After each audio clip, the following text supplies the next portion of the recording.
Artisanette with Cooking Couture Atlanta with your baking / cooking tip for today. The difference between regular butter and clarified butter. This is the ghee. This is 80% butter fat and it has milk solids and water in it. This is what they call liquid gold. This is the pure butter fat after the milk solids and the water has been removed.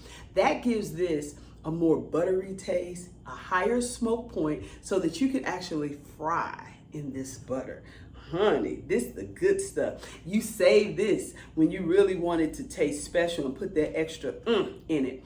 Now this also doesn't spoil as quick because all the milk and water is gone. You actually find this on the shelf. Good.